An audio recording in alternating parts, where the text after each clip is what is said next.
Thank you. I'm pretty fond of my sister. I think she's a top quality human being and woman of God. She is earnest and diligent in all she does. She's a wall planners and make your own flashcards to memorize stuff kind of person with an incredible memory. She invests deeply into her friendships and her PhD and her band, West City Concert Band. And she takes her relationship with Jesus seriously. Catherine, over our lives I've watched in admiration as you've grown in faith and become a real leader. I'm really glowingly proud of you. With such a high-quality sister, naturally, I found the task of choosing someone for her to marry quite challenging. David, I've been watching you like a hawk. At first, I was a bit alarmed by your tendency to walk down staircases on your hands and do flips off of high objects. The Webbs are a rather cautious breed. When it comes to physical risk-taking, we can definitely work for Osh. But thinking about it, since she was young, Catherine has always been the one to climb dangerously scratchy trees, read edgy books like worst-case scenario survival guides, and fantasize about galloping on horseback wild and free. And so David, I've concluded that you are the right person to fulfill these adventurous tomboy yearnings in our sister in a very cautious and safe way, of course, I hope.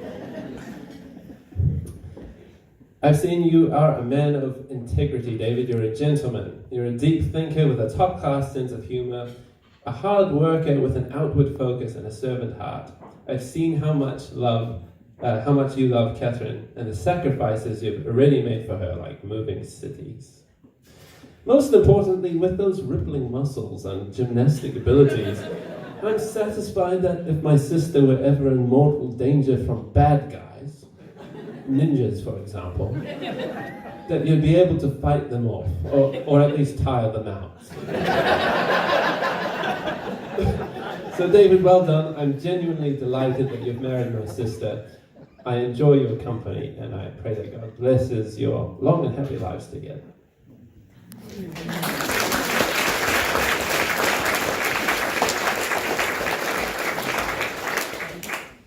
There was a few days when David was in Auckland after a quiet romantic word was had between them before he flew back to Wellington, and Catherine didn't have a car, and David didn't have a car, but Dylan had a car. And so it was thought that we would go on a bushwalk.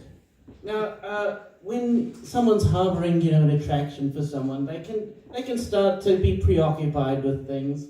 They try harder to distract themselves until that thing can become almost obsessive. So we went on this bushwalk. And right out the car, I knew this was not a normal bushwalk. Catherine was walking at a pace I've never seen her walk before. David was very interesting. There was a lot going. David was really working to keep up. It was amazing. I think we passed joggers, we passed mountain bikers, We passed an elderly couple sitting on something that didn't seem important at the time. I mean, there's much more interesting things to look at than bushwalk signs. So as we charged along, we got down to a stream, and we crossed the stream, and the bushwalk seemed to immediately cross the stream again. We crossed that stream maybe 7 times before I started asking questions like, are we on a bushwalk? Or are we just walking down a stream? I think if I hadn't asked those questions, they would have just kept going. It was not safe, generally. So we stopped finally at a pool at the bottom of a waterfall. I took my shoes off, was going to put my feet in the cold water. It was nice. And I just looked up at the canopy of trees, and one of the branches was swaying more than the others. I thought, that's odd, a bit of a wind squall or something developing. No, out crawls David on the face of the waterfall. And he starts climbing, he climbs, and at one point, his foot slips. And I thought to myself in that moment, I could catch him, but I'm not wearing shoes and I might stub my toe. And I'll just stay here. I don't think I could have caught David. He'd be quite a catch. He's quite a catch. Anyway, yeah, there's other signs of preoccupation, I think, going on there, isn't there? Like climbing waterfalls, I think, it's because maybe David is feeling things too. Seems quite evident. Yes, right. So, Catherine's often assured me that David knows his limits, which is good. We're not really interested in knowing what our limits are so much. It's more of a mystery for us.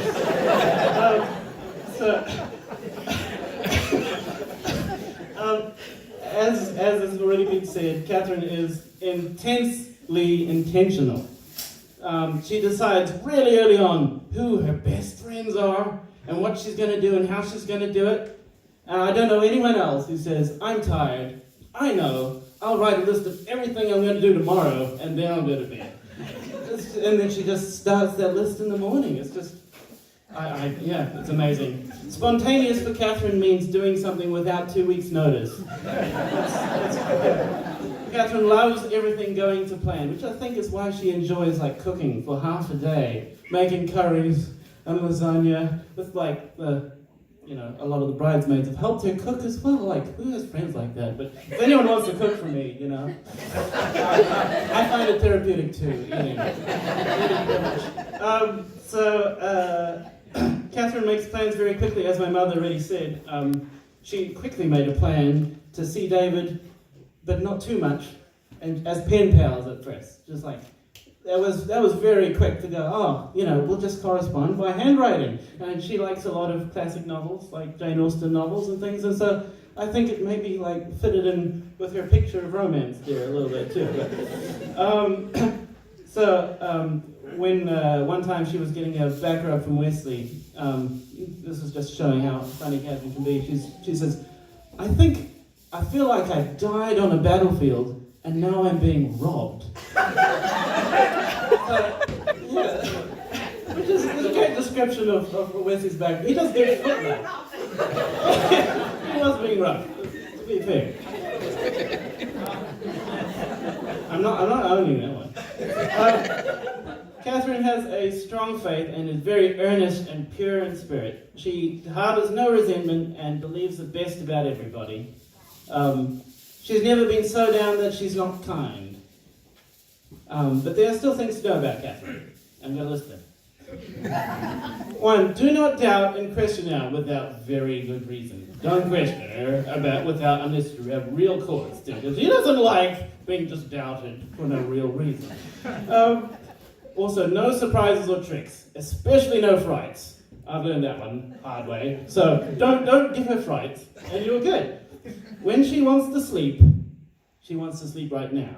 That's generally true about cats. She doesn't want to be kept awake. If she wants to sleep, it has to happen.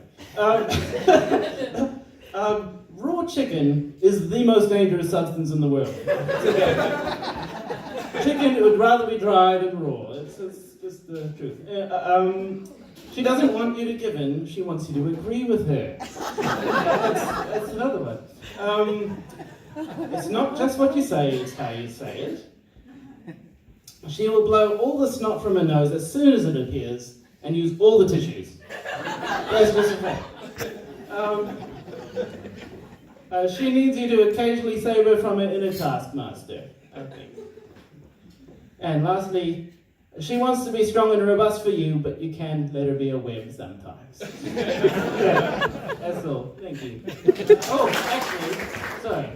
Well, there's a tradition in our family when someone does something impressive that we give them something. So I'll be right back.